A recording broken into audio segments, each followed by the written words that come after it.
Père très saint, Dieu d'Israël, au nom de Yahushua, que toute la gloire, Seigneur, te soit rendue pour ton amour. Merci pour ta grâce, pour ta présence, pour ton onction, pour ta parole, pour ta vérité qui nous a franchis, Père très saint. Nous voulons, Père de gloire, te soumettre toutes choses. Seigneur, enseigne-nous ta parole, Seigneur. Merci pour la pensée de l'Esprit. Seigneur, tu connais les besoins de tout être humain et nous voulons, Seigneur, écouter ce que tu veux nous donner encore aujourd'hui. Merci pour la vérité qui va nous faire du bien. Seigneur, nous voulons te laisser toute la place, nous voulons te mettre au centre de tout cet enseignement, Père très saint.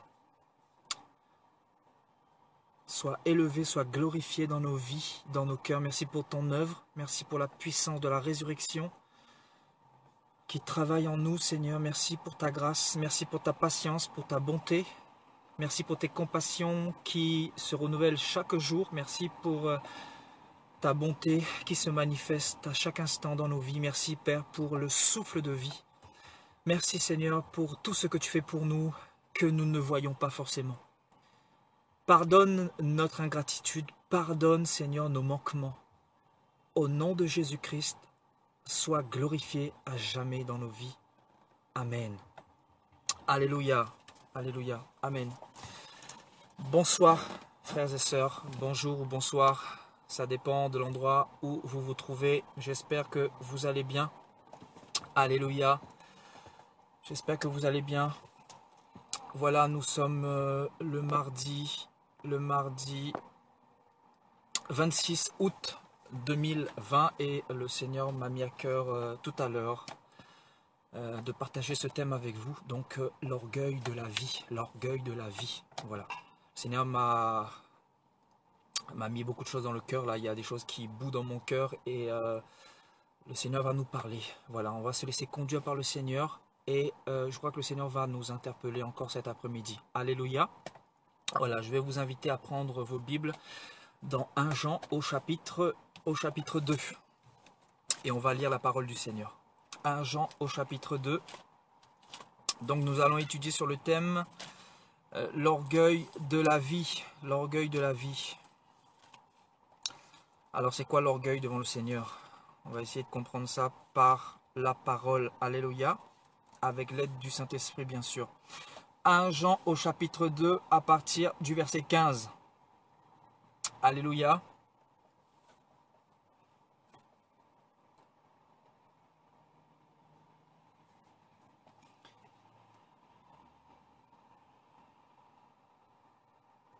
N'aimez pas le monde, ni les choses qui sont dans le monde. Si quelqu'un aime le monde, l'amour du Père n'est pas en lui. Car tout ce qui est dans le monde, la convoitise de la chair, la convoitise des yeux et l'orgueil de la vie, ne vient point de Dieu, ne vient point du Père, mais vient du monde. Et le monde passe, et sa convoitise aussi. Mais celui qui fait la volonté de Dieu demeure éternellement. Ou littéralement, celui qui fait la volonté de Dieu obtiendra le salut. Alléluia. Donc je répète le verset 16. Tout ce qui est dans le monde, la convoitise de la chair, la convoitise des yeux et l'orgueil de la vie ne vient point du Père, mais vient de Dieu. Notre frère Jean nous apprend par le Saint-Esprit que tout ce qui est dans le monde, notamment la convoitise qui règne, alléluia, vous savez que c'est un monde établi sur la convoitise. Le monde nous pousse à convoiter, à obtenir ce que nous ne possédons pas, à obtenir ce que nous voyons chez les autres. Le monde nous pousse à recevoir cette influence venant de la terre. Et le Seigneur nous demande à nous, les croyants, à nous qui avons donné notre vie au Seigneur, de ne pas être dans cette posture de convoitise. Et encore moins d'aimer toutes les autres choses qui peuvent venir dans le monde, qui peuvent venir du monde, et notamment l'orgueil de la vie. Alléluia. Le monde, comme vous le savez, est établi sur l'orgueil. L'orgueil, c'est vraiment un problème très récurrent et qui pousse les hommes à se haïr les uns les autres. L'orgueil pousse des foyers à divorcer. L'orgueil pousse des personnes à des conflits. L'orgueil pousse des hommes à la jalousie. L'orgueil pousse des hommes à s'entretuer. L'orgueil pousse les hommes à se calomnier les uns les autres. L'orgueil nous pousse à faire du mal à notre semblable. Vous voyez, donc c'est pour ça que Jean nous dira par le Saint-Esprit que nous, les enfants du Seigneur Jésus-Christ, nous ne devons plus aimer les choses qui sont dans le monde. Alléluia, parce que le monde fonctionne sur la base de la convoitise et de l'orgueil. Alléluia. Donc quand on parle de convoitise ou d'orgueil, on parle de compétitivité, de savoir qui est le meilleur, qui est le plus grand, qui est le plus... voilà, celui qui est plus élevé, etc. C'est ça l'orgueil, en fait, frères et sœurs. Quand on parle d'orgueil, on parle d'élévation. Et souvenez-vous que le Seigneur dira dans sa parole, celui qui veut être le premier sera le dernier, celui qui sera le dernier sera le premier. Alléluia, le Seigneur va parler beaucoup sur l'humilité. Pourquoi? Parce qu'il sait pertinemment que chez l'homme, il y a cette racine qu'on appelle l'orgueil. Nous, les êtres humains, nous sommes nés avec cet orgueil depuis notre naissance. Nous avons reçu cette racine de l'orgueil de la part de Satan. Et cet orgueil nous pousse à désirer ce que l'autre a ou à nous élever sur notre semblable, à écraser notre semblable, au point même de piétiner celui qui a été fait à l'image de Dieu. Donc, nous comprenons que le Dieu que nous servons est le Dieu qui haït profondément l'orgueil.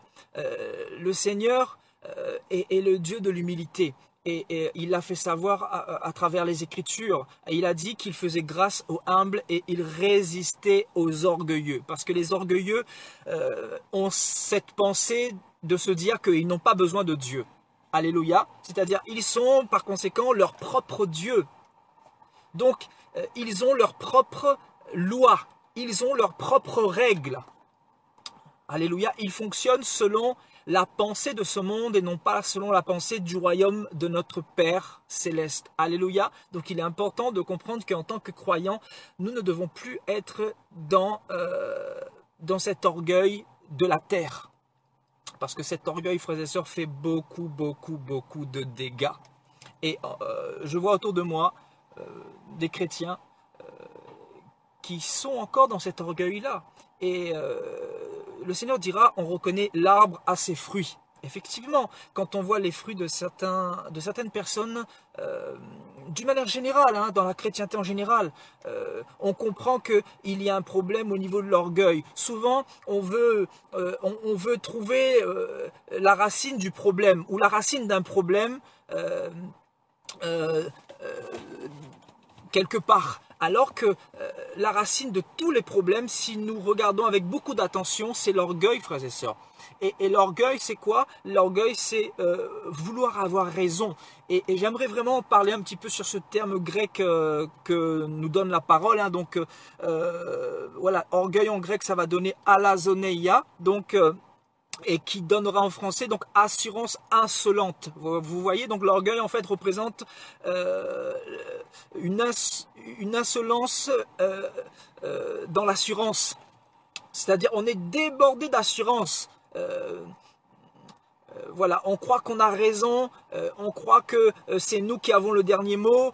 Vous voyez, donc qui croit dans sa propre puissance. Vous voyez, donc le Seigneur nous a dit de ne pas nous confier en l'homme, parce que dans l'homme, il n'y a rien de bon. Dans la chair de l'homme, il n'y a rien de bon.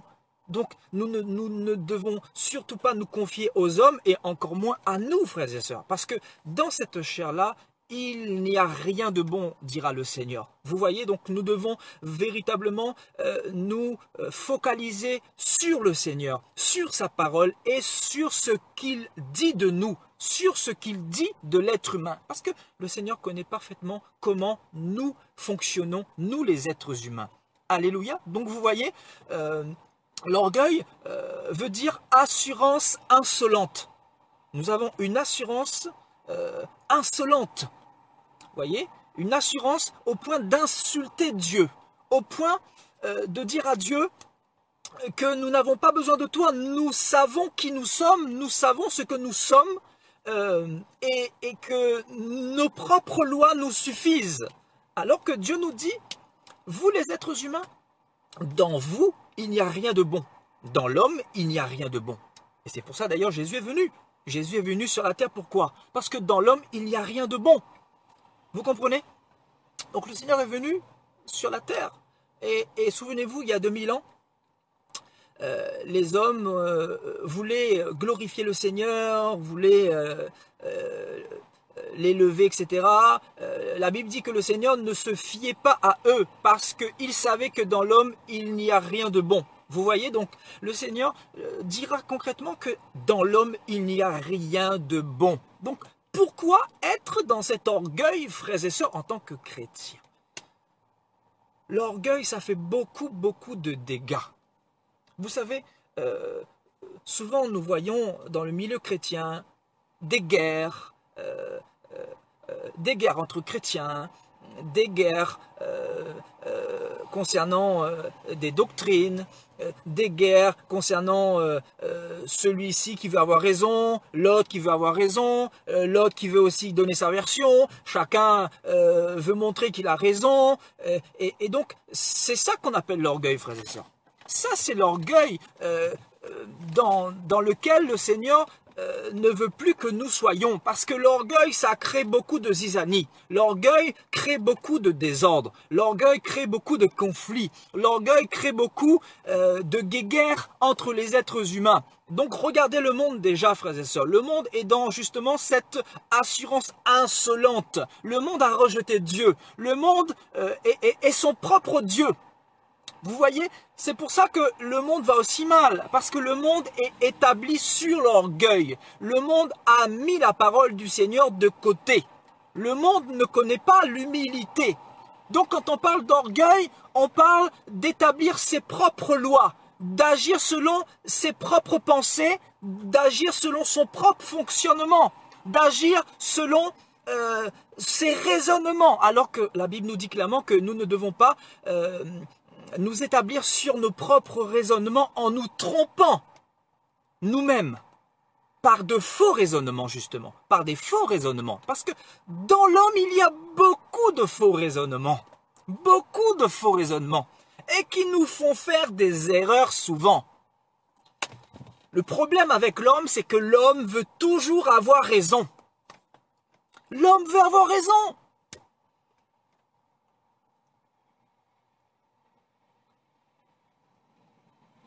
Et le Seigneur, il vient et il nous dit, l'homme n'a pas raison, c'est Jésus qui a raison, c'est sa parole qui a raison. Vous voyez, la Bible dit effectivement que l'argent est la racine de tous les maux. Mais il n'y a pas que l'argent. L'orgueil est aussi la racine de tous les problèmes. L'homme va faire la guerre à cause de quoi? À cause de l'orgueil. Parce qu'on a lancé une bombe dans son pays, qu'est-ce qu'il va faire? Il va riposter. C'est-à-dire, il va à son tour envoyer des militaires pour contre-attaquer, pour tuer des innocents, et c'est le fondement même diabolique de ce monde présent dans lequel nous vivons, frères et sœurs. C'est-à-dire, c'est un monde de vengeance, de vengeance. Pourquoi? Parce que dans la vengeance, il y a l'orgueil. L'orgueil, c'est de vouloir faire justice soi-même, alors que la Bible dit que c'est à Dieu la justice et la rétribution. C'est lui qui est le juste rétributeur. C'est lui qui est le juste juge. Vous comprenez? Donc c'est pour ça que nous ne devons pas être dans la posture d'orgueil, mais au contraire de déposer tout entre les mains du Seigneur, de ne pas chercher à avoir raison, parce que vous avez vu le problème de ceux qui ont voulu avoir raison. Le problème, c'est qu'il y a eu problème sur problème et qu'aujourd'hui, nous sommes dans un monde profondément déréglé à cause de la racine de l'orgueil, à cause de personnes comme vous et moi qui ont voulu avoir raison. Mais avoir raison de quoi? Il n'y a personne qui est meilleur que personne. Je ne suis pas meilleur que toi, tu n'es pas meilleur que moi. Il n'y a aucun être humain qui est bon sur la terre. Donc, au lieu de chercher à avoir raison, nous devrions plutôt nous examiner. Et surtout, arrêter de pointer le doigt vers les autres. Regardez ce que le Seigneur va dire il y a 2000 ans. Que celui qui a jamais péché jette la première pierre contre cette femme. Souvenez-vous des pharisiens hypocrites, fils du diable, qui vont venir accuser cette prostituée ou cette femme qui a été surprise en plein flagrant délit d'adultère. Qu'est-ce que le Seigneur va répondre aux pharisiens? Que celui qui n'a jamais péché jette la pierre contre cette femme. Et le Seigneur dira quoi également? Au lieu de regarder la poutre, la paille, pardon, dans l'œil de ton voisin, regarde premièrement la poutre. Vous voyez, celui qui est le grand révolutionnaire, Jésus-Christ de Nazareth, il est revenu mettre de l'ordre il y a 2000 ans. Il est venu mettre de l'ordre. Parce qu'il y avait trop de désordre. Et le désordre prend naissance à cause de l'orgueil, à partir de l'orgueil. L'être humain est orgueilleux. L'être humain ne sait pas se taire. Jacques dit qu'au lieu d'ouvrir notre bouche n'importe comment, nous devrions plutôt essayer de tenir notre langue en bride.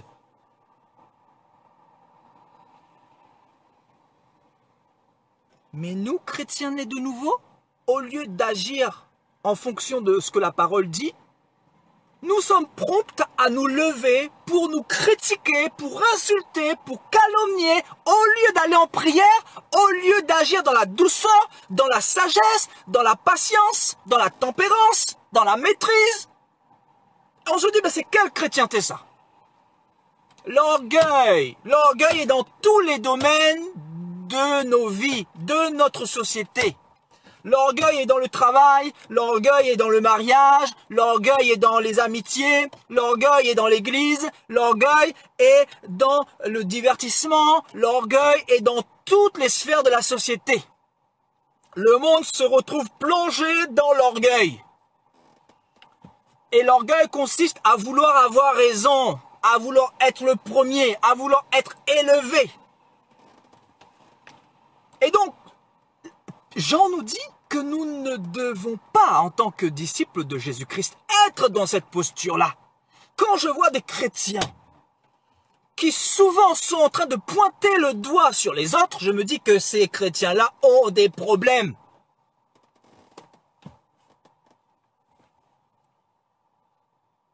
L'Épître aux Hébreux dit que les chrétiens qui devraient être déjà à la nourriture solide sont encore au lait.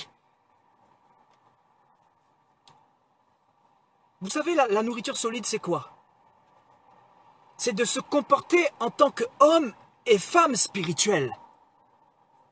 C'est d'être comme le Seigneur, c'est de bénir ses ennemis. C'est de ne pas agir par la chair, c'est de ne pas agir avec précipitation, c'est de ne pas calomnier, ouvrir sa bouche n'importe comment. C'est d'agir avec la maîtrise. C'est ça, l'homme spirituel. Parce que celui qui s'emporte est un orgueilleux. Celui qui va regarder chez les autres, c'est le plus gros des orgueilleux. Et le pire, c'est que nous retrouvons cet orgueil le plus souvent, plus chez les chrétiens que chez les païens. Et tu te dis qu'il y a un problème. Tu as un problème, mon frère, ma sœur.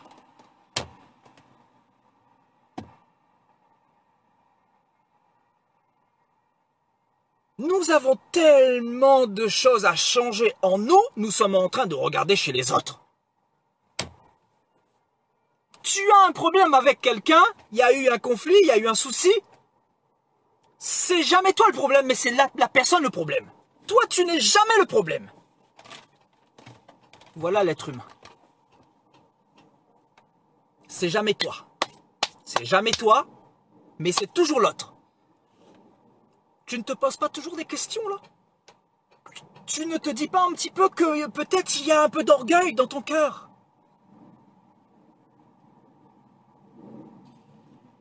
L'orgueil, l'orgueil de la vie, c'est ça l'orgueil de la vie. L'orgueil consiste à riposter. L'orgueil consiste à se défendre. Si tu as fait des erreurs hier, assume tes erreurs. Mais arrête de chercher à te défendre. Ça, ce n'est pas la posture d'un enfant de Dieu. Ce n'est pas la posture de quelqu'un qui est humble. Quelqu'un qui est humble analyse sa part, analyse ses imperfections. Et l'autre personne doit aussi analyser ses imperfections. Que chacun regarde la poutre dans son œil.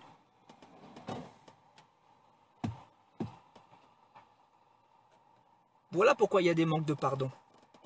Voilà pourquoi il y a la haine. Voilà pourquoi les gens n'arrivent pas à pardonner. Vous savez pourquoi? L'orgueil. L'orgueil consiste à résister. Voilà, ce n'est pas moi qui lui a fait du mal, c'est lui qui m'a fait du mal. Donc je résiste. Je rédis mon coup. J'attends que c'est lui qui vienne me voir et me parler pour reprendre la conversation. J'attends. Mais tu attends quoi? Tu attends combien de temps? Jésus a dit que si ton frère pêche contre toi 70 fois 7 fois, tu le pardonneras 70 fois 7 fois. C'est ça être chrétien.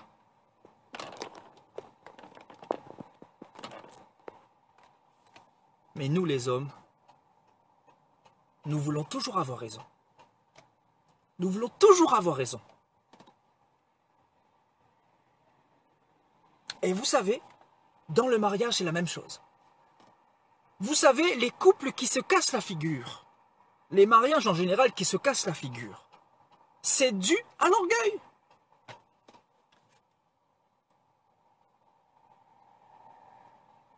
C'est-à-dire, on a pointé du doigt l'autre, l'autre a pointé du doigt l'autre, et au final, chacun analyse sa propre responsabilité. Vous comprenez? Au lieu que chacun prenne sa part de responsabilité, s'auto-analyse et puisse délaisser ce qui ne va pas pour se pardonner, pour s'aimer, pour avancer, pour oublier. Le problème, c'est qu'on fait tout le contraire. On s'accumule de la haine, on s'accumule des blessures, on s'accumule des troubles, ce qui fait que le cœur se remplit. Et ça finit comment? Ça va finir comment d'après vous? Ça finit par un divorce la plupart du temps. Vous savez, dans le monde, c'est ça. L'orgueil dans le foyer chrétien, ou l'orgueil dans le foyer, d'une manière générale, dans le monde. Pourquoi dans le monde, il y a autant de divorces? Les gens du monde, pourquoi divorcent-ils autant? Pourtant, à la mairie, ne dit-on pas qu'ils se marient pour le meilleur et pour le pire? Si on se marie pour le meilleur et pour le pire, cela consiste à mettre son orgueil dans sa poche. Son orgueil dans sa poche. Parce que moi-même qui vous parle, je sais ce qui est dans la chair là. Je suis aussi dans la chair, je suis comme vous. Je ne suis pas meilleur que vous, je sais comment je fonctionne. C'est pour ça que je ne critique pas. Mais le Seigneur veut nous interpeller aujourd'hui. Parce que trop c'est trop. On vit dans un monde où chacun met la faute sur l'autre.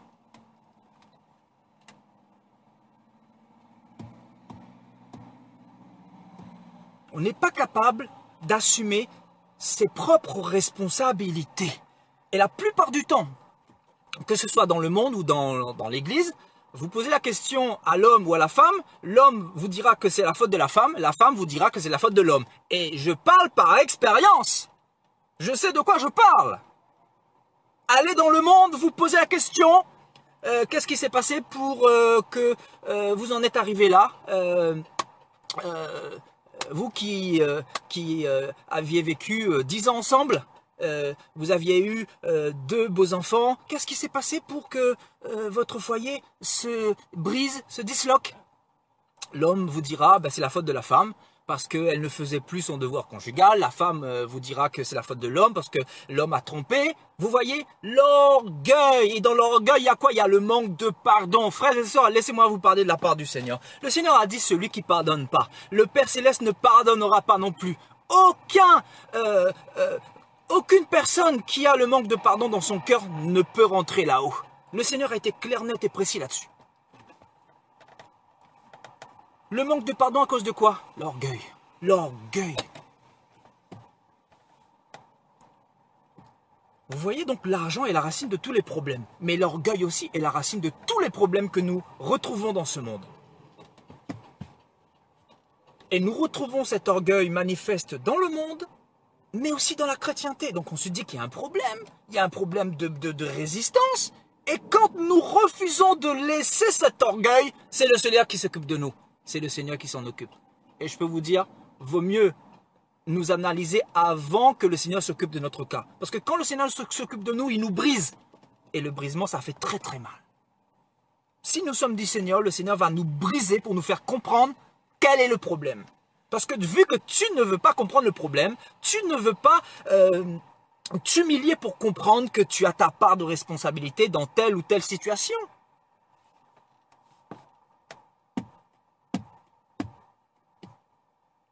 Chacun doit se remettre en question, moi le premier. Si un jour il y a une incompréhension ou un conflit, ou je sais pas, ou un problème dans mon foyer, dans mon mariage, je ne vais pas attendre 2-3 jours pour accumuler la haine dans mon cœur. Non, au contraire, je vais chercher à discuter, à parler à ma femme avec la douceur, avec l'amour, et à dire à ma femme, voilà, nous mettons le Seigneur au centre, si je t'ai fait du mal, pardonne-moi, et vice-versa. On se pardonne mutuellement, et on avance. Quand on se pardonne, l'orgueil est brisé, et Satan n'a plus accès. C'est ça l'amour.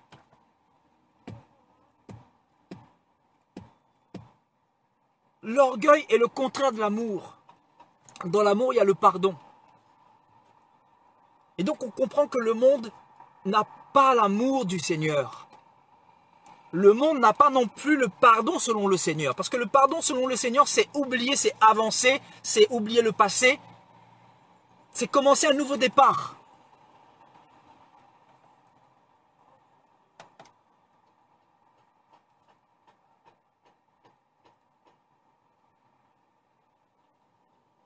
Quand je vois des personnes qui pointent du doigt l'autre personne, je me dis, frères et sœurs, vous pensez que le Seigneur ne me parle pas? Le Seigneur me parle, il y a beaucoup de choses que je ne vous dis pas. Des fois, je vois des choses dans la chrétienté, là. Le Seigneur me dit, regarde, ça c'est l'orgueil. L'orgueil. L'orgueil. Et va dire à cette personne ça, et cette personne va te maudire, cette personne va te dire, mais tu la juges. Le Seigneur a dit que nous, les chrétiens, nous jugeons de tout. Les hommes spirituels jugent de tout. Et ce n'est pas juger pour condamner, c'est juger pour nous ramener dans le chemin de la vérité. Dans le chemin de l'humilité. L'humilité, c'est très important. Si aujourd'hui il y a autant de problèmes, c'est parce qu'il n'y a plus l'humilité. Il y a l'orgueil, l'orgueil. Et ça, c'est quelque chose de terrible. Si j'étais resté dans l'orgueil par rapport au passé, quand je n'étais pas converti, j'avais des petits soucis avec mon frère, aujourd'hui, nous serions toujours fâchés. Mais non, pas du tout. J'ai oublié. J'ai déchiré le voile du passé. J'ai avancé. J'ai mis l'orgueil dans ma poche. Et le Seigneur me bénit aujourd'hui. J'ai la joie. Je suis en paix. Et je suis dans la réconciliation. C'est pareil dans le couple chrétien. Il faut apprendre à pardonner. Il faut apprendre à avancer.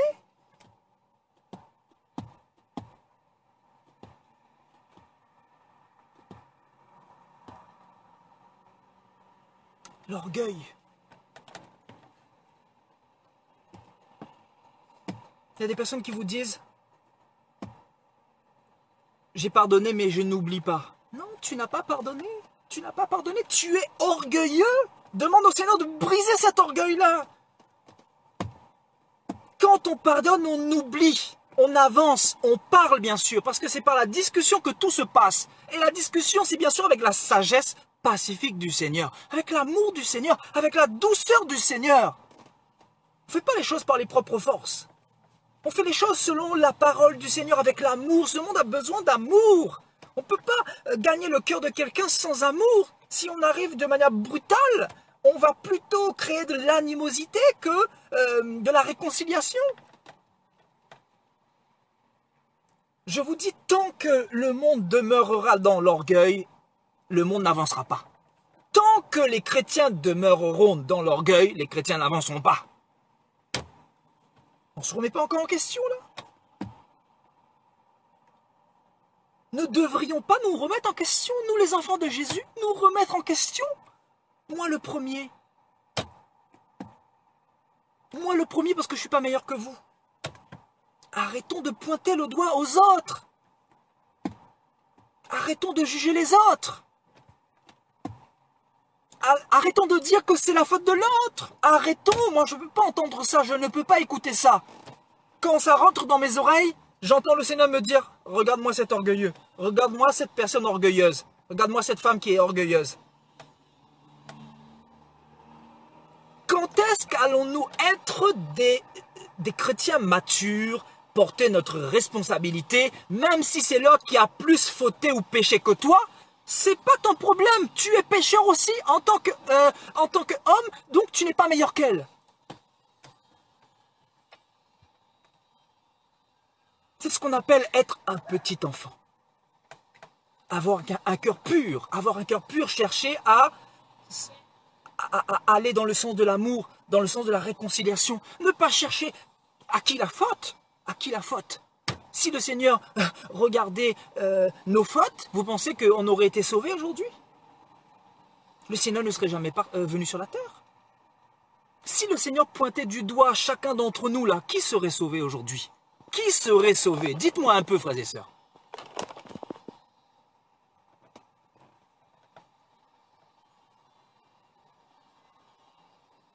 Des fois, j'entends des prédications. C'est toujours la faute des autres. J'entends des hommes prêcher des fois, des prédicateurs ou prédicatrices. C'est toujours la faute de l'autre. C'est toujours la faute des femmes. Mais toi, tu n'as pas un problème, toi? Tu n'as pas un problème quelque part? C'est toujours l'autre. Et le Seigneur me dit, non, ce n'est pas l'autre. C'est lui. Et vous voulez que je dise quoi? Vous voulez que je me taise? L'orgueil de la vie, l'orgueil de l'homme. L'homme veut avoir toujours raison. Au lieu de se faire petit, au lieu de dire, Seigneur, j'ai fait des erreurs, je remets tout entre tes mains, je te demande pardon, je veux avancer, je veux oublier, je veux changer, change mon cœur, transforme mon cœur. Je veux que tu me montres ce qui ne va pas, ce qui n'a pas marché.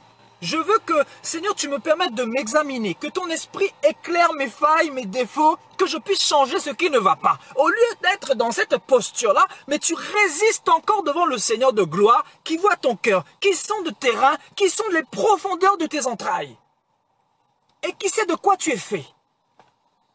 Et le Seigneur, quand il nous regarde, il voit l'orgueil. Il voit l'orgueil.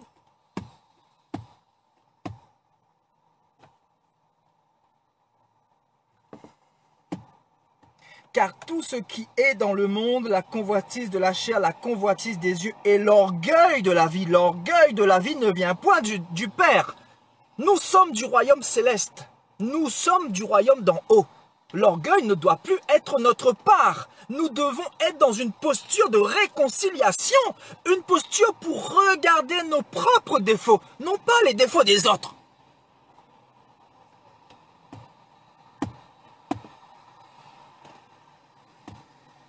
Les autres. C'est toujours les autres, c'est jamais toi. Toujours les autres. Et quand vous avez un problème entre deux chrétiens, ça c'est déjà arrivé, des gens qui viennent me voir, il y en a un qui dit que c'est l'autre, l'autre qui dit que c'est l'autre. Mais c'est qui alors? Et moi je dois être juge entre vous deux? Mais comme dira le Seigneur, qui m'a établi juge entre vous deux? Qui m'a établi juge? Si je suis dans la posture d'un juge entre vous deux, c'est que moi aussi je suis orgueilleux parce que je suis un homme comme vous. Maintenant, je vous dis que voilà le juge. Le juge, c'est le Seigneur, c'est la parole au milieu. Et quand vous ne trouvez pas de solution, c'est qu'il n'y a pas de solution à avoir. La solution, c'est l'amour, c'est la charité, c'est le pardon, c'est tout. C'est tout. Les gens viennent me voir pour me dire, frère, voilà, un tel a fait ça, l'autre, il vient me voir, un tel a fait ça. Mes frères et sœurs, vous êtes encore à ce stade-là? Vous voulez m'embarquer dans vos inepties? Ça ne marche pas.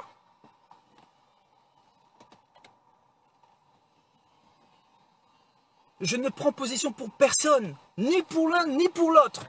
Un couple chrétien vient me voir, pareillement, je prends ni position ni pour l'un, ni pour l'autre. Même si je l'ai fait auparavant de manière précipitée, parce que je n'ai pas entendu les deux parties, ni pour l'un, ni pour l'autre. Chacun 50-50. C'est ça la justice de Dieu, 50-50. Oui, peut-être l'autre a fait plus d'erreurs que toi. Mais toi, regarde tes erreurs. La personne, si elle ne veut pas regarder ses erreurs, le Seigneur va s'occuper d'elle. Mais toi, regarde tes propres erreurs. Des chrétiens qui viennent me voir, voilà, telle personne a fait ça contre moi, et la personne vient me voir également, telle personne a fait ça contre moi. Mais c'est quoi la solution? La solution, c'est que tu déposes ton orgueil, tu l'écrases, tu demandes pardon à ton frère, tu dis mon frère, je t'aime, je te demande pardon, avançons dans l'amour, oublions le passé, mettons Christ au centre. Voilà le message. Il n'y a pas d'autre message. Vous voulez que je dise quoi? Que je dise que toi t'as tort, toi tu as raison, tu as tort? Tu veux me faire participer à tes péchés? Parce que je suis Jésus peut-être?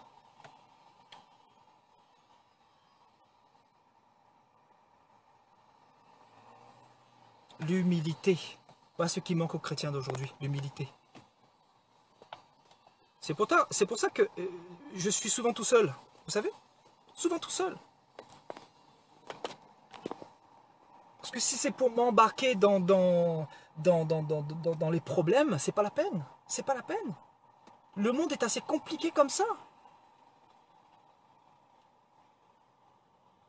Le monde est assez compliqué. Le monde, à l'extérieur, ceux qui n'ont pas Christ sont déjà dans cet orgueil. Il y a des divisions dans les familles, il y a des problèmes d'héritage, il y a des problèmes d'orgueil parce que il y a un frère qui a réussi mieux que d'autres, il y a un frère qui a une grosse voiture, l'autre il a une situation moins favorable que le frère, un tel il a reçu plus de parts d'héritage, donc problème d'orgueil, problème de jalousie, problème de toujours regarder chez les autres au lieu de se regarder chez soi. Mais il y a un problème.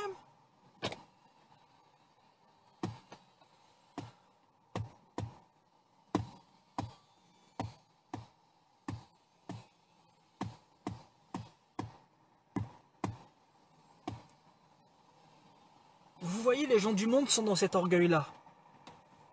À savoir qui sera le plus grand. Qui aura la plus grande maison. Qui aura, je ne sais pas, le plus grand mariage. Un mariage à 400 personnes, 500 personnes, à 23 000 euros, à 30 000 euros. Et ça, vous trouvez normal, l'orgueil de la vie. Ça aussi, c'est l'orgueil de la vie. Je ne dis pas que faire un mariage avec beaucoup de personnes, c'est un péché. C'est pas ce que je dis. Mais souvent, il y a beaucoup d'orgueil dedans. Beaucoup d'orgueil.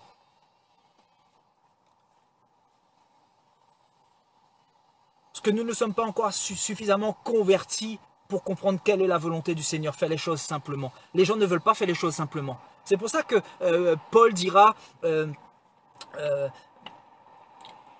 la connaissance enfle, mais l'amour édifie. La connaissance vous enfle. Ah, tout le monde a la connaissance aujourd'hui. Tout le monde a la connaissance. Tout le monde est prédicateur aujourd'hui. Mais qui a l'amour véritablement? Qui a le pardon? Qui a l'humilité? Qui a la posture de celui qui va plutôt prier pour son frère dans le secret? Priez pour ses ennemis.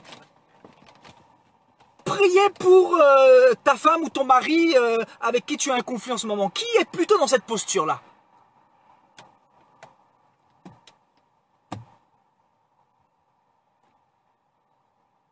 Vous voyez, souvent c'est dû à des blessures du cœur, des blessures de l'âme, des blessures en profondeur enfouies, des blessures qui nous font accuser l'autre.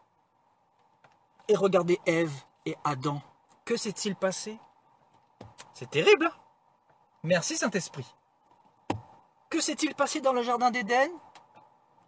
Qu'est-ce que Adam va dire à Jésus? Ou au Seigneur, au Dieu d'Abraham? Jésus est Dieu. Qu'est-ce que Adam va dire à Dieu? Non, ce n'est pas moi, mais la femme que tu as mis à côté de moi. La femme que tu as mis à côté de moi, c'est elle. Et Ève, qu'est-ce qu'elle va dire à Dieu? Le serpent que tu as mis à côté de moi, c'est elle. Vous voyez l'être humain? Vous voyez l'être humain? C'est ça l'orgueil. L'orgueil d'Adam. et Ève. Au lieu de... Quoi que le Seigneur nous parle. Au lieu de prendre chacun sa propre responsabilité à 50-50, c'est toujours l'autre. C'est jamais toi. C'est ça l'orgueil. Et je vous dis, c'est un message aussi pour moi. Vous savez, toutes les fois, si il fallait que je m'arrête sur mes distracteurs, sur mes ennemis, sur ceux qui m'ont calomnié, sur ceux qui ont fait des vidéos contre moi, ben je peux vous assurer, mes poches seraient déjà remplies d'orgueil depuis très longtemps. Au contraire, je me suis humilié, je suis parti dans la prière, j'ai remis ça en prière. Et je n'ai pas agi comme les insensés qui ouvrent leur bouche n'importe comment pour critiquer, pour calomnier, pour persécuter l'autre. Parce que je sais que la persécution envers ses frères, c'est pas de Dieu. On ne persécute pas son prochain, on aime son prochain. Et quand tu aimes ton prochain, tu mets l'orgueil dans ta poche, même si tu as raison.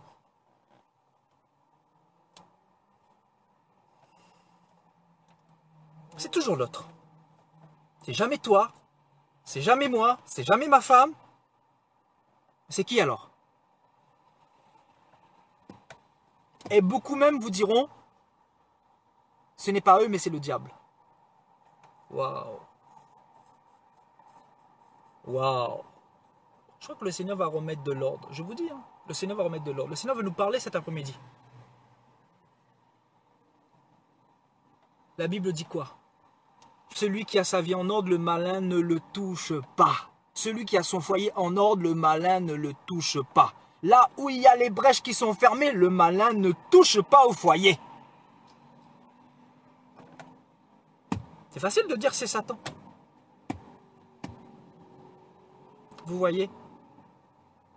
C'est pour ça que nous, les êtres humains, nous avons des problèmes. C'est pour ça qu'il faut beaucoup d'humilité pour reconnaître que nous sommes faibles. Nous sommes faibles.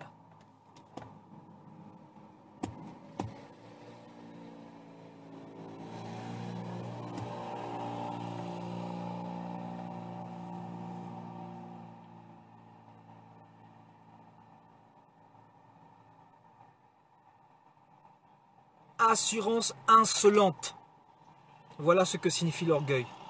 Tu as une assurance, mais vraiment exponentielle. C'est-à-dire ton assurance te pousse à croire que tu as raison. Et tu t'appuies même sur la parole pour prouver que tu as raison. Mais ce n'est pas la parole qui justifie que si tu as raison ou pas. Et ton comportement, c'est tes fruits qui témoignent si tu as raison ou pas. Donc effectivement, la connaissance enfle, mais l'amour édifie. Donc moi, je préfère être avec des frères qui sont dans l'amour que dans la connaissance et qui n'ont pas l'amour. Donc je mets au défi, je vous dis, je suis très très patient et trop gentil même, parce que des fois là, on veut me mêler à des inepties, à des choses qui n'ont rien à voir, voilà, pour m'embrouiller, etc. Je mets au défi une prochaine personne qui vient me voir pour me pointer du doigt un tel et un tel.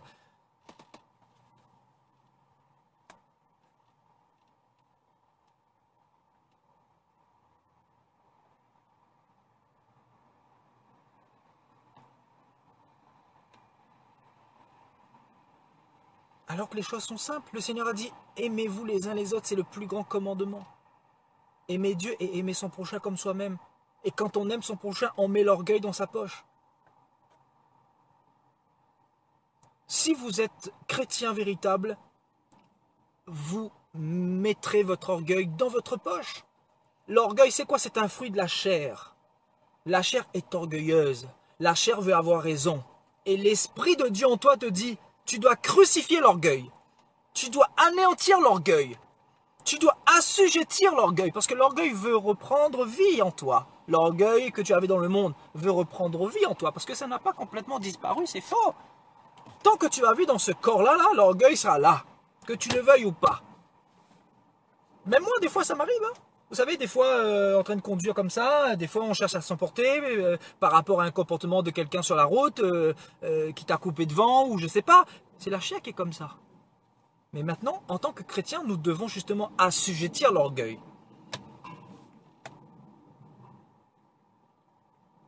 Nous devons être plutôt dans la posture de bénir notre ennemi, de prier pour celui qui nous persécute. Et ça, c'est pas facile. Je pense que la conversion en profondeur, c'est vraiment de savoir bénir ses ennemis, de savoir s'examiner soit avant d'aller regarder chez les autres. Ça, c'est vraiment la conversion de manière plus profonde, de manière plus en profondeur. C'est ça qu'on appelle véritablement la conversion dans le long terme. Et c'est ce que le Seigneur veut faire en chacun de nous. C'est ce que le Seigneur veut faire en chacun de nous.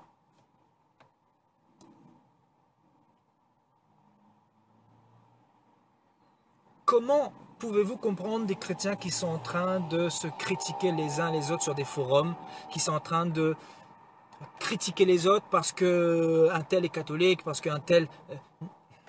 On peut faire cette erreur quand on a un an de conversion, on comprend. Mais quand on a 5-6 ans de conversion, on est en train de taper sur les autres même parce que c'est de votre propre force que vous allez réussir à les convertir. Mais non, c'est l'orgueil, vous voulez les convertir à cause de votre orgueil. Parce que vous pensez que vous avez la science infuse. Oui, peut-être vous avez reçu la révélation. Mais est-ce que c'est le temps de Dieu pour cette personne? Il ne faut pas lui taper dessus, il ne faut pas l'écraser, il ne faut pas le haïr parce qu'il se prosterne devant des idoles. Prie plutôt pour lui, laisse le Seigneur faire son œuvre, sème dans son cœur et pars, secoue la poussière comme a dit le Seigneur. Mais ne cherche pas à tuer la personne, voilà la posture des chrétiens d'aujourd'hui. Ils ont un fusil spirituel et ils tuent le chrétien. Ta place est en enfer, boum, fini pour toi. Ah ben si le Seigneur avait fait ça avec nous, on serait en enfer depuis bien bien longtemps, frères et sœurs.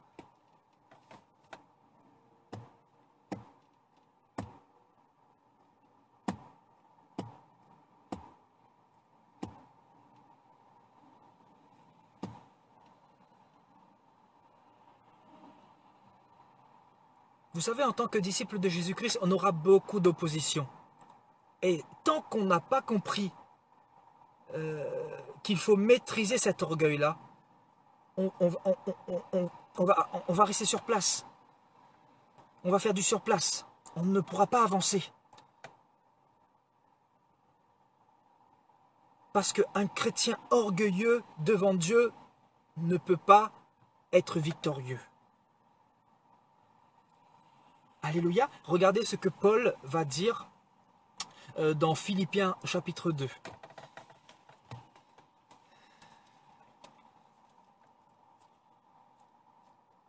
Philippiens au chapitre 2.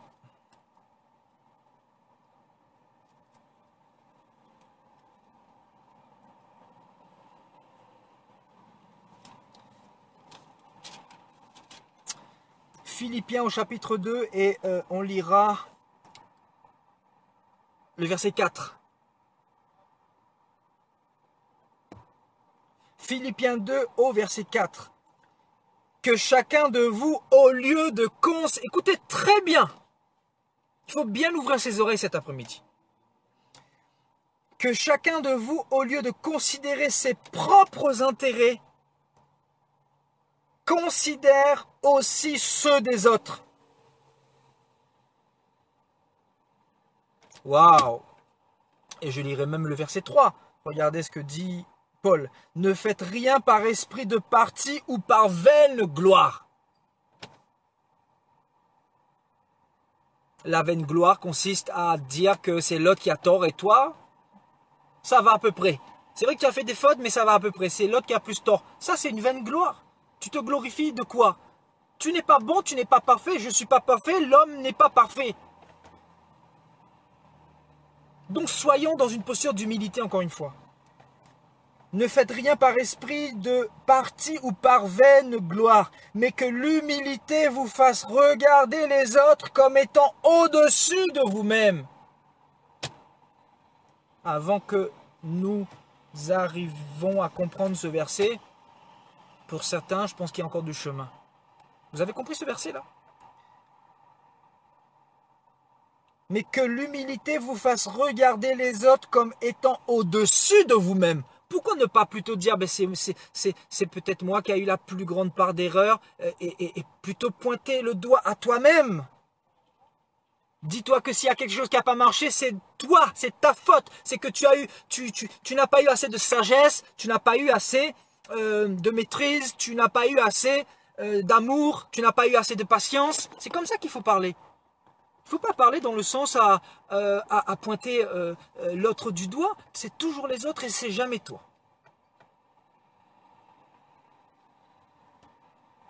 Que l'humilité vous fasse regarder les autres, c'est-à-dire ton prochain, ton semblable, ton ami chrétien, même les gens qui sont dans le monde, parce que tu veux toujours montrer que tu es supérieur à eux, parce que tu as la connaissance. Mais pourquoi ne pas un petit peu être dans cette posture d'homme euh, en prière, qui prie pour l'autre, qui a de la douceur, qui a une approche d'amour pour toucher son cœur avec le témoignage de ta vie. Parce qu'on peut toucher aussi les autres par l'amour, vous voyez, en amour, on peut toucher les autres en manifestant de l'amour. Pourquoi ne pas manifester son caractère dans cette posture-là? Pourquoi chercher à absolument avoir raison à écraser l'autre, à condamner l'autre, etc. Nous ne sommes pas le diable, frères et sœurs. Nous ne devons pas être des démons, mais au contraire, manifester l'amour, peu importe si les gens nous croient ou pas. Mais que l'humilité vous fasse regarder les autres comme étant au-dessus de vous. Voilà l'humilité selon le Seigneur. C'est de considérer plutôt les autres que te considérer toi. Donc au lieu de dire que tu as raison sur tel et tel sujet, change un peu de manière de parler. Vois tes propres erreurs, vois tes propres failles. Vois un peu ton propre orgueil, ensuite tu vas aller voir chez les autres. Parce que quand tu es en train de regarder chez les autres, c'est que tu n'es pas encore bien converti comme il faut. Le Seigneur veut te convertir comme il se doit pour te confier des plus grandes choses par la suite. Que chacun de vous, au lieu de considérer ses propres intérêts, considère aussi ceux des autres. Ayez en vous les sentiments qui étaient en Jésus-Christ. Existant en forme de Dieu, il n'a point regardé son égalité avec Dieu. Jésus n'était pas en compétition avec Dieu.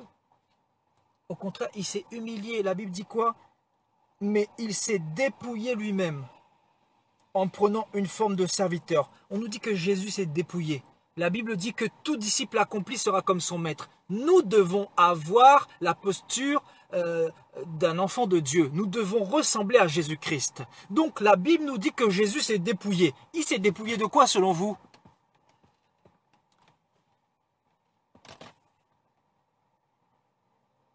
Il s'est dépouillé de sa gloire. Il s'est dépouillé de la gloire qu'il avait au ciel pour venir te sauver. C'est-à-dire, il a mis tout ce qu'il avait de précieux, sa gloire. La gloire représente la fierté. Oh mon Dieu! La gloire représente la fierté. Ta fierté, le Seigneur veut la briser, ta fierté là. Voilà, je suis quelqu'un, voilà. Je suis quelqu'un parce que j'ai réussi dans la vie, parce que voilà, j'ai une grosse voiture, parce que j'ai un grand travail, parce que voilà, j'ai un travail, je suis quelqu'un. Mais tu n'es rien du tout quand je vois des gens comme, qui ont cette posture-là, mais je me dis, ben, ils n'ont rien compris à la vie. De la poussière qui se glorifie. Et j'ai vu des gens comme ça dans ma famille, j'ai vu des gens comme ça autour de moi, dans le monde, j'ai vu sous le soleil beaucoup de gens comme ça qui pensent qu'ils sont quelqu'un, qui sont grands, qui sont éminents. Regardez Steve Jobs, celui qui a fondé la marque Apple. Hein? Vous connaissez la marque d'ordinateur Apple. Regardez comment il a fini. Il a fini avec un cancer. Et est-ce que l'argent a pu l'acheter? Est-ce qu'il a pu se sauver avec de l'argent? Pas du tout. C'est-à-dire, il y a un même sort pour chacun d'entre nous, c'est la mort. Alors pourquoi être orgueilleux? Pourquoi être orgueilleux? Steve Jobs pensait qu'il avait réussi et qu'il était au sommet, mais il s'est rendu compte à la fin de ses jours qu'il n'était rien du tout. Qu'aura-t-il fait pour le Seigneur? Est-ce qu'il a fait des choses pour les pauvres? Est-ce qu'avec ses milliards, il a nourri des orphelins? Est-ce qu'avec ses milliards, il a construit des orphelinats? Est-ce qu'avec ses milliards, il est parti faire du bien au SDF? Qu'est-ce qu'il a fait avec tous ces milliards? Et il était tellement orgueilleux, il s'est amassé de l'argent, etc. Et ces personnes-là pensent qu'ils sont quelqu'un, voilà, parce qu'ils ont réussi dans la vie. Mais ce n'est pas ça, réussir dans la vie. Le diable est un menteur. Ce n'est pas ça, réussir dans la vie.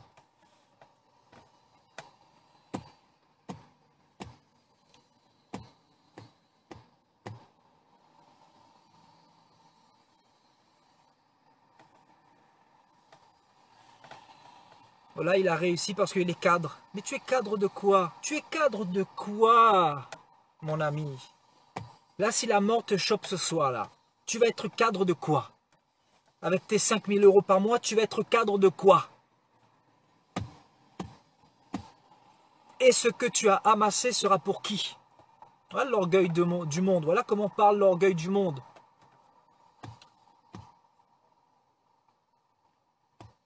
C'est-à-dire, on bâtit pour soi-même, mais on ne bâtit pas pour les autres. L'orgueil, c'est bâtir pour soi et non pas pour les autres. Tandis que quand on est dans l'humilité, quand on est enfant de Dieu, on bâtit pour les autres.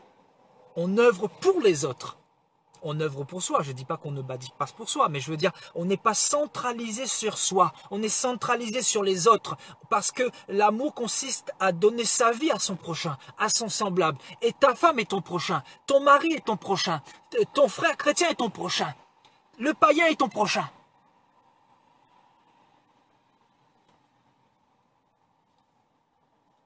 Ton prochain, c'est ta femme. Ton prochain, c'est ton mari. Si tu as un problème, va plutôt te réconcilier, va apprendre à aimer ta femme. Demande au Seigneur l'amour pour pardonner à ton mari ou à ta femme.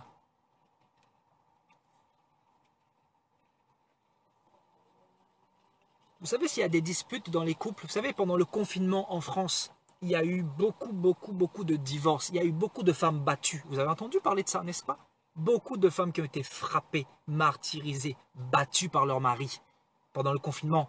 Les foyers étaient confinés, n'est-ce pas? Et pourquoi les maris battaient leurs femmes selon vous? À cause de quoi? À cause de quoi? L'orgueil.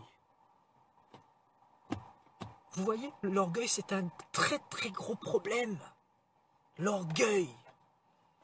L'orgueil, c'est vouloir avoir le dernier mot. Mais tu n'auras pas le dernier mot. Si tu veux avoir le dernier mot, je te dis, le Seigneur va t'écraser comme il faut.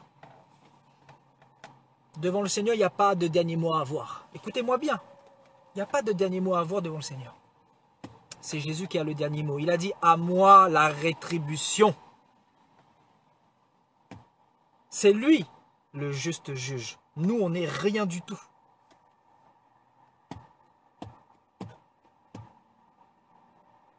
Donc des femmes battues parce que l'homme voulait avoir raison.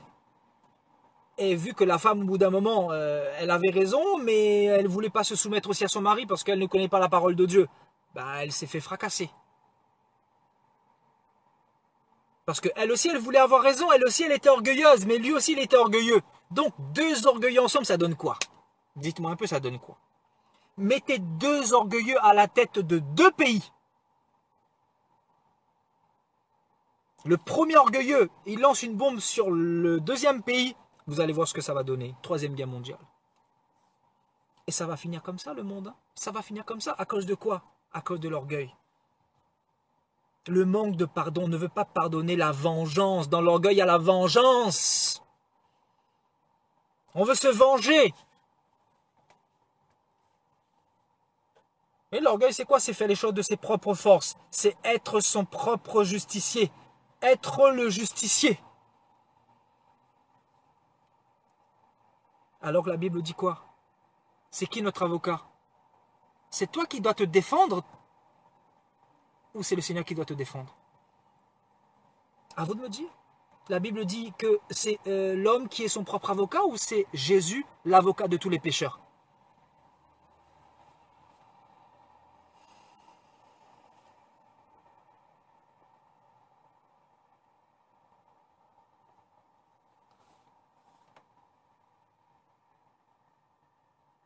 Pourquoi la Syrie est autant bombardée? Parce qu'il y a de l'orgueil de la part de Bachar al-Assad, le dirigeant syrien.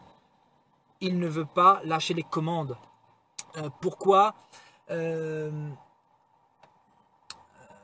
pourquoi il y a eu du terrorisme en France? Pourquoi la France a connu des attaques terroristes en 2015, en 2016? Pourquoi? Ben parce que les présidents français étaient très très orgueilleux au point de se mêler de ce qui ne les regardait pas. Ils pensaient qu'ils étaient des grandes puissances mondiales et ils se sont mêlés de ce qui ne les regardait pas par orgueil, parce que voilà, on est quand même la 5e puissance mondiale. Il faut qu'on montre un peu notre éminence, notre grandeur, notre place sur la scène internationale. Mais qu'est-ce que ça provoque? La vengeance. C'est ça le monde dont vous rêvez, frères et sœurs? C'est ça le monde dont nous devons aspirer? C'est ça la chrétienté que nous devons aspirer? Une chrétienté d'orgueil, de méchanceté, une chrétienté pour aller regarder toujours chez les autres, une chrétienté pour se mêler des affaires des autres. Oui, l'orgueil, c'est quoi? C'est de se mêler de ce qui ne nous regarde pas. Regardez la France. Je vous dis, la France, il y a un jugement terrible sur la France. Il y a un jugement terrible sur la France. Un terrible jugement sur la France. La France est un pays très, très orgueilleux. Très, très orgueilleux. Mais la France va trouver Dieu sur son passage. Je vous le dis.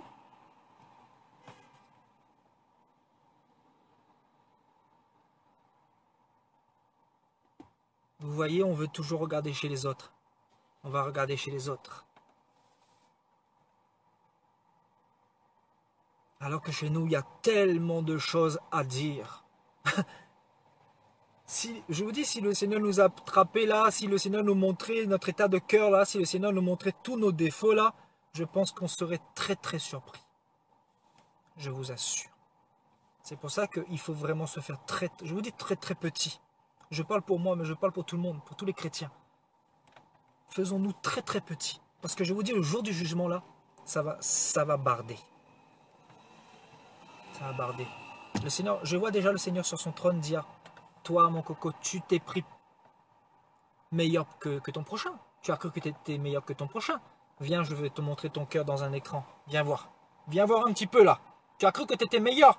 Tu étais orgueilleux. Je vous dis, les orgueilleux là ne vont pas entrer dans le royaume des cieux. Je vous assure. Ils vont pas rentrer. Je vous dis, ça va être terrible. Il va y avoir des pleurs et des grincements de dents, dit la parole.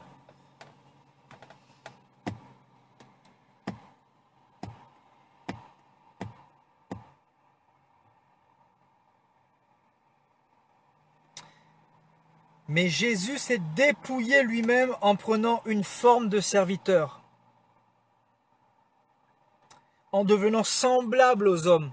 Vous vous imaginez Dieu qui est devenu semblable aux hommes. Il nous a montré la voie, il nous a donné l'exemple. Et nous sommes encore dans le stade d'avoir raison. Oui, j'ai raison. Oui, j'ai raison. Mais quand j'entends ça, je vous dis clairement, hein, je vous dis, hein, moi je parle, là je parle ouvertement. Permettez-moi de parler ouvertement. Quand j'entends ça, je me dis, mais problème de conversion. Problème de conversion. Mais la personne, comment, si je lui dis ça, elle va dire, tu me juges, tu me juges. Problème de conversion.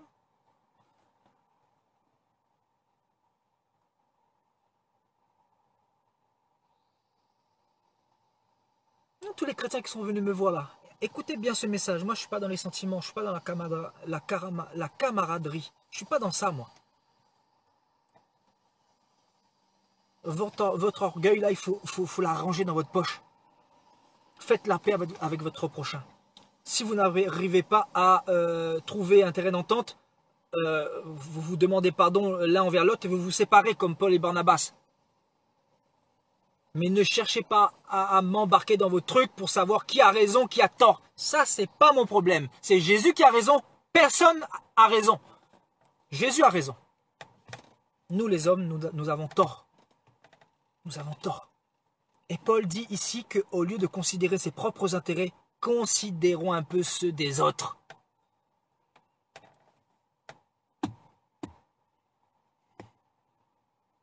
Il s'est humilié lui-même se rendant obéissant jusqu'à la mort. Il s'est humilié lui-même, se rendant obéissant jusqu'à la mort, même jusqu'à la mort de la croix. Vous voyez, le Seigneur s'est humilié jusqu'à la mort. C'est jusqu'à la mort que nous devons nous humilier.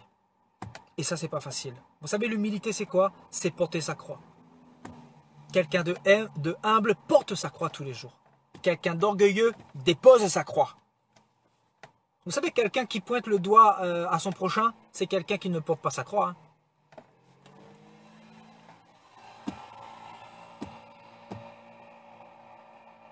Ouais, comme dit une sœur, nous devons arrêter avec les biberons pour passer à la nourriture solide, effectivement. Effectivement. Vous voyez l'état de la chrétienté d'aujourd'hui? Et moi qui vous parle de ce message, moi-même, j'essaie de pratiquer ce que je vous donne.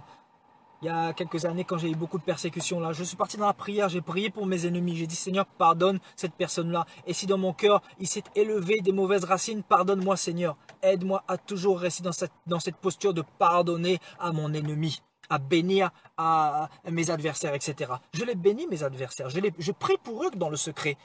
Où sont les chrétiens qui prient pour les sorciers, tout ça? Vous ne priez pas pour les sorciers, n'est-ce pas? Vous envoyez le feu.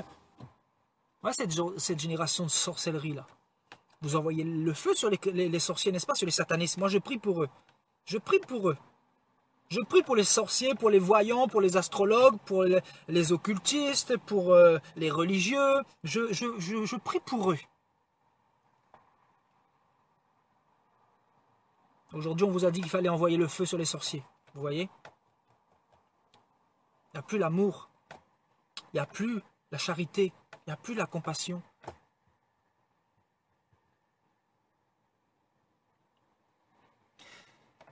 Jésus s'est humilié, se rendant obéissant jusqu'à la mort de la croix. C'est pourquoi Dieu l'a souverainement élevé et lui a donné le nom qui est au-dessus de tout nom. Vous voyez, Jésus a été élevé à cause de son humilité. Parce qu'il a rejeté l'orgueil. Il n'a pas voulu de l'orgueil. Quelqu'un qui est dans l'orgueil ne sera jamais élevé par Dieu. On veut faire de grandes choses pour le Seigneur. On veut aller dans les nations, on veut être apôtre des nations, je ne sais pas, évangéliste des nations. Mais vous ne voulez pas avoir le caractère de Christ. L'humilité, vous ne voulez pas déposer l'orgueil. Vous ne voulez pas être dans la douceur, dans la maîtrise. Vous ne voulez pas délaisser la calomnie. Quand on vous persécute, vous persécutez également. Quand on vous maudit, vous maudissez également.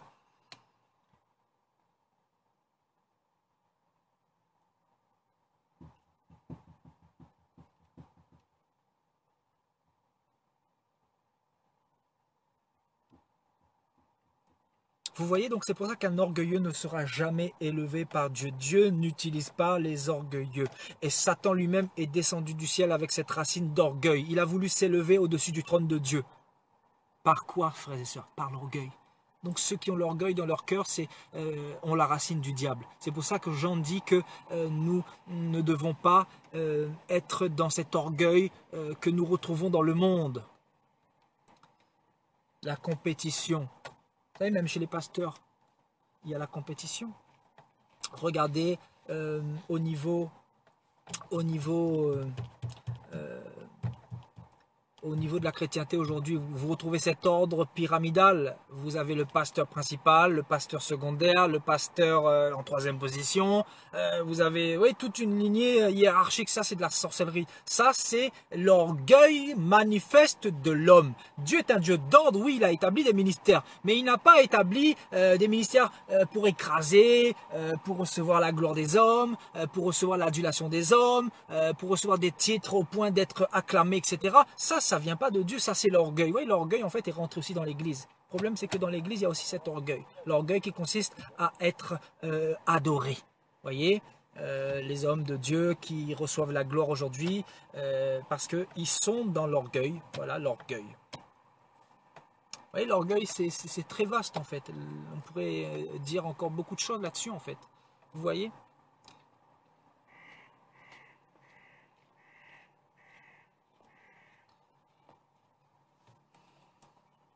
Alléluia.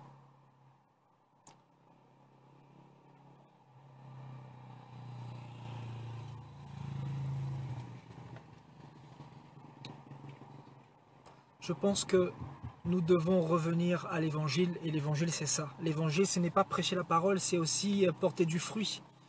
Tout le monde peut prêcher la parole. Satan aussi prêche la parole. Mais Satan ne pourra pas porter les fruits du Seigneur. Satan ne pourra jamais aimer. Satan ne pourra jamais pardonner. Satan ne pourra jamais être en paix avec vous. Satan ne pourra jamais vous proposer le mariage. Il va vous proposer le divorce. Satan ne pourra jamais vous donner une bénédiction éternelle. Il va vous donner une bénédiction pour plus tard vous l'enlever. Vous voyez? Tout le monde peut prêcher la parole. Mais tout le monde n'a pas les fruits de Dieu. L'humilité, la douceur. Et on va parler de plus en plus de ces choses-là parce que c'est ce qui manque aujourd'hui dans la chrétienté. La patience, tout ça, ce sont les fruits que nous devons aspirer. Voilà, nous devons aspirer à ces choses-là parce qu'en fait, être chrétien, c'est ça avant toute chose. Et si nous ne sommes pas suffisamment enseignés, le problème, c'est que nous allons tomber dans les pièges de l'ennemi. Nous allons avoir le cœur rempli et au fur et à mesure, nous pouvons même aller jusqu'à maudire notre adversaire, à haïr notre adversaire dans notre cœur, à le persécuter par la calomnie, à parler mal sur son prochain. Et le Seigneur ne veut pas de ça en fait. Vous voyez? Le Seigneur ne veut pas de ça. Donc, je crois que le message a été assez clair pour chacun d'entre nous. Le Seigneur veut vraiment nous appeler à nous humilier. Arrêtons de pointer le doigt à notre prochain. Il faut arrêter ça. Arrêtez ça, frères et sœurs. C'est quelque chose vraiment d'abominable. D'abominable. Et si vous voulez être mes frères, je vous dis, hein, et mes sœurs bien sûr, si vous approchez de moi, c'est pour avoir un comportement d'humilité. Parce que moi, les orgueilleux, je peux pas. Je peux pas. Je peux pas. Je vous dis, je peux pas. Je peux pas. C'est quelque chose que je peux pas. Vous voyez? Je peux pas. L'humilité, c'est vraiment une racine de Jésus. Jésus est l'humilité incarnée. Et il est le modèle parfait. Hein, il nous a montré l'exemple il y a 2000 ans. Donc c'est lui notre exemple. Ne soyons pas comme le diable en voulant faire les choses par la force, en voulant avoir raison en fait. En fait le problème c'est que on veut avoir raison. Je crois que le message de la fin c'est que nous devons garder le silence. Le Seigneur dira quoi dans Exode il dira quoi? Quand son peuple va traverser la mer Rouge, il va dire à son peuple, gardez le silence. On va partir dans ce passage-là avant de terminer. Je crois que c'est un très bon passage. Merci Seigneur. Alléluia. On va partir dans Exode 14. Exode 14. Merci Seigneur. Exode 14 au verset 14. L'Éternel... voilà, on va lire à partir du verset 13. Moïse répondit au peuple, ne craignez rien, restez en place et regardez la délivrance que l'Éternel va vous accorder en ce jour. Car les Égyptiens que vous voyez aujourd'hui, vous ne les verrez plus jamais. L'Éternel combattra pour vous et vous, gardez le silence. Le Seigneur nous aime. C'est fort. Et vous, gardez le silence. L'Éternel combattra pour vous et vous, gardez le silence. Je ne sais pas ta situation. Je ne sais pas ce qui s'est passé. Peut-être tu as fait des erreurs. On fait tous des erreurs. Le but, ce n'est pas de te condamner. Ce n'est pas de condamner un tel ou un tel. Le but, c'est de ne pas condamner l'homme. Le but, c'est de nous dire que nous devons mettre l'orgueil de côté et nous devons faire silence. Le Seigneur va s'occuper de nos propres affaires, à condition que nous nous humilions. Si nous sommes dans la posture de dire Seigneur, ben c'est l'autre, c'est l'autre, c'est l'autre, c'est l'autre, c'est l'autre, le Seigneur va dire mais non, mais tant que tu n'as pas compris que c'est toi, je ne peux pas intervenir. En fait, on comprend que l'orgueil retarde, écoutez bien, l'orgueil retarde la bénédiction de Dieu dans notre vie. L'orgueil retarde la main de Dieu à agir dans notre vie.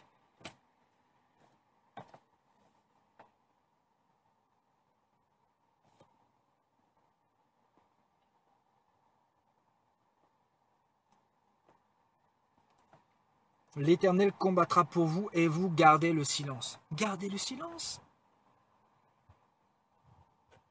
Pourquoi vouloir ouvrir sa bouche tout le temps?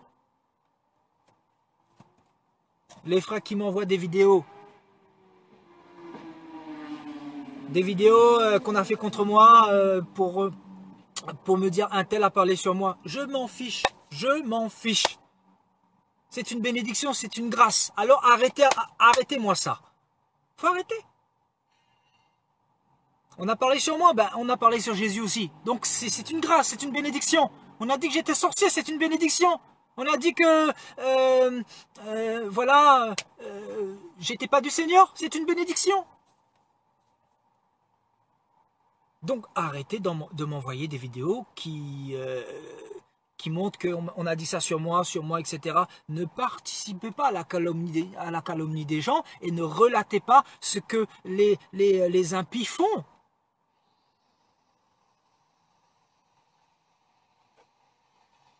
Si les gens parlent sur toi, c'est que tu es quelqu'un d'important. On ne parle pas sur quelqu'un qui n'est pas important, sur quelqu'un qui ne dérange pas. Si on parle sur toi, c'est qu'il y a quelque chose en toi qui les dérange. Il y a quelque chose que eux ils n'ont pas. Et parce qu'ils n'ont pas ce que toi tu as, ils vont chercher à te calomnier, à te faire sortir de tes gonds.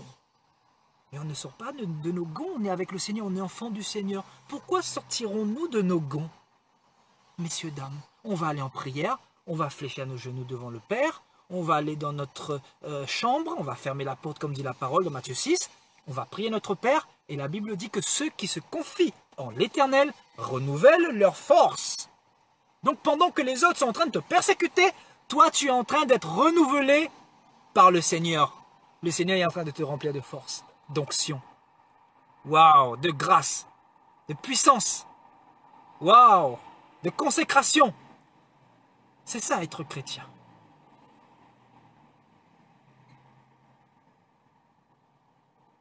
Alléluia.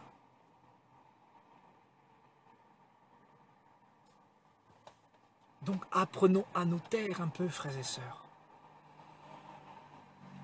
C'est une grâce.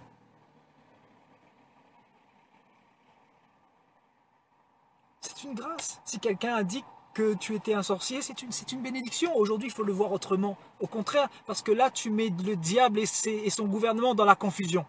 Parce que quand le diable ne sait plus comment t'atteindre, il est confus. Il est dans je te dis, il est dans une confusion pas possible. En fait, le diable est réjoui quand tu es malheureux, quand tu es triste, quand tu es abattu, quand ta foi baisse. Ah, là, il est content. C'est pour ça qu'il te persécute.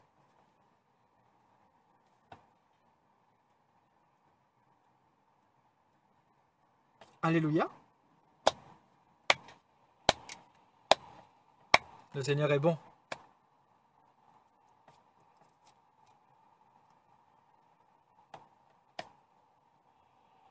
Le Seigneur est bon.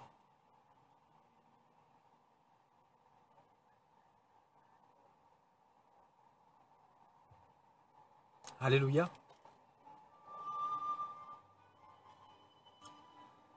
Voilà, sur ces bonnes paroles, je vous retrouverai peut-être dans la semaine, hein, peut-être jeudi, peut-être vendredi, selon ce que l'inspiration du Seigneur, selon l'inspiration que le Seigneur nous donnera, bien sûr. Alléluia.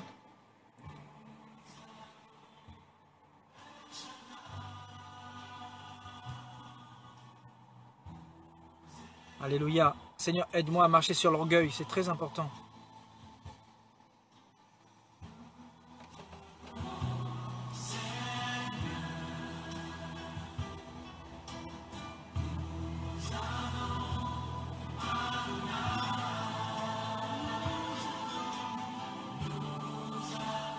N'oubliez pas ce que le Saint-Esprit nous a dit. Si quelqu'un te persécute, bénis-le, prie pour lui. Dieu va t'élever. Paul a été élevé parce qu'on l'a persécuté énormément. Paul ne maudissait pas, au contraire. Tu es glorieux, mon roi. Fais de moi ton serviteur.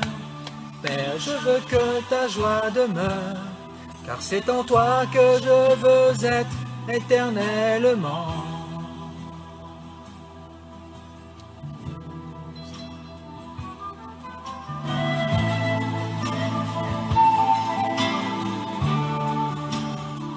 Alléluia.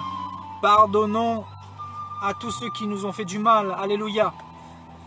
On va faire une petite prière tous ensemble. On va demander au Seigneur de nous aider dans notre démarche. Alléluia. Mettons en pratique tout ce que le Seigneur nous a donné. Alléluia.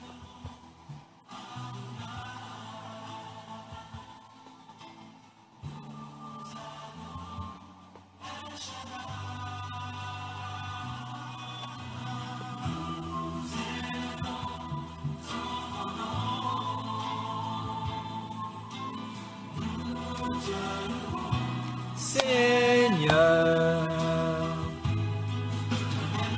reconnaissant le créateur du vrai bonheur, tu es glorieux, mon roi. Fais-moi ton serviteur, Père, je veux que ta joie demeure, car c'est en toi que je veux être éternellement. Nous adorons Adonai, nous adorons El Shaddai.